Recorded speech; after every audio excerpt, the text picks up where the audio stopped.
میرے نبی نے فرمایا مجلس میں بیٹھے ہوئے مسجد میں، کہا کہ یہ جو دروازہ ہے نا اس سے ایک جنتی آنے والا ہے۔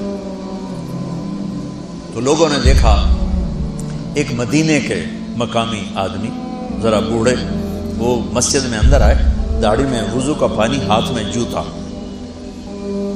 نماز میں شریک ہو گئے۔ اگلے دن آپ کی محفل تھی تو آپ نے فرمایا یہ جو سامنے دروازہ ہے اس سے ایک جنتی آ رہا ہے۔ تو سیم وہی آدمی اسی حالت میں انٹر ہوئے۔ اگلے دن ہوا تو آپ نے کہا اس دروازے سے جنتی آنے والا ہے، ٹھیک وہی آدمی اسی حالت میں انٹر۔ اس مجمع میں ایک صحابی بیٹھے ہیں، ان کا نام ہے عبداللہ بن عمرو۔ یہ 1,24,000 صحابہ میں ان کی ایک اسپیشلٹی ہے کہ یہ سب سے زیادہ عبادت کرتے تھے، سب سے اتنی عبادت کسی نے نہیں کی۔ ساری رات نفل پڑھتے تھے، سارے دن کا روزہ رکھتے تھے اور دن رات میں ایک قرآن ختم کرتے تھے۔ اب ان کو خیال آیا کہ یہ بابا جی مجھ سے بھی زیادہ عبادت کرتے ہیں، جو ان کو یوں ڈائریکٹ جنت کی بشارت ملی اور مجھے نہیں ملی،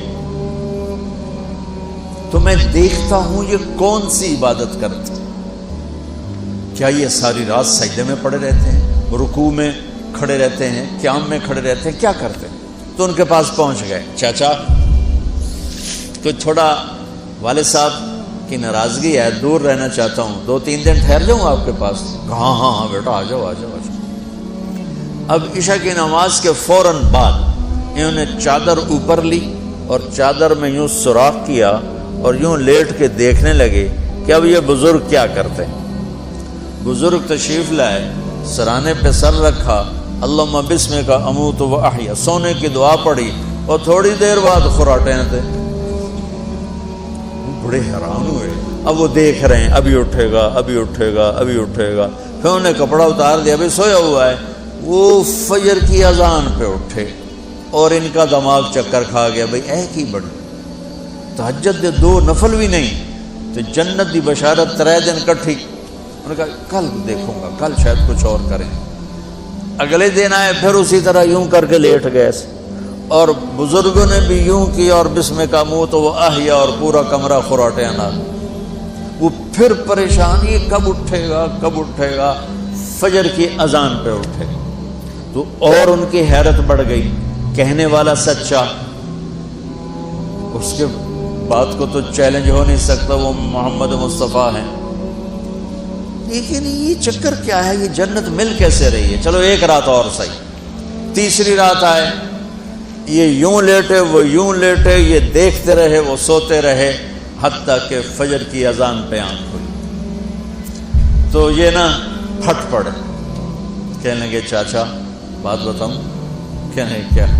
کہ میری کوئی جھگڑا نہیں تھا ابا سے، میں نے 3 دن مسلسل تیرے بارے میں سنا جنتی آ رہا، 3 دن تجھے اللہ کے نبی نے بشارت دی جنتی ہے جنتی ہے جنتی ہے، لیکن میں اس بات پہ حیران ہوں تو ساری رات سوتا رہتا۔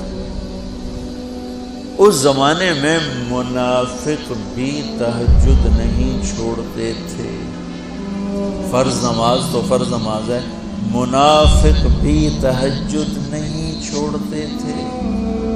تو کہنے لگے کیا کرتے ہو؟ ساری رات تو سوتے گزار دیتے ہو، کیا کرتے ہو؟ کہنے لگے بھتیجے جو تو نے دیکھا ہے یہی کرتا ہوں۔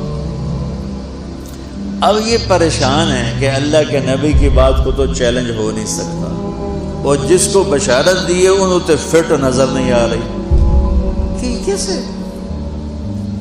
2 نفل آج کہ نیک لوگ تہجد نہیں چھوڑتے۔ تو کہنے لگے اچھا چلو اللہ نے ایسا ہی، اللہ کی مرضی اللہ کے نبی کی مرضی۔ یہ 4 قدم چلے تو آپ سننا، کہ بھتیجے ادھر آؤ، کہ بیٹا ادھر آؤ، آ گئے۔ کہنے لگے اب تمہیں اصلی بات بتاؤں، اب تمہیں اندر کی بات بتاؤں؟ ان کا کیا ہے کیا ہے؟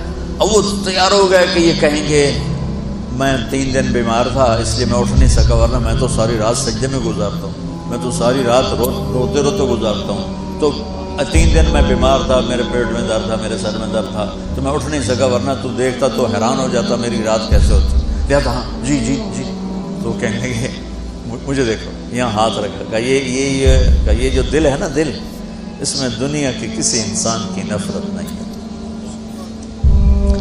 اور جب اللہ کسی کو کوئی رزق دیتا ہے تو مجھے کبھی حسد نہیں ہوا، مجھے خوشی ہوتی ہے۔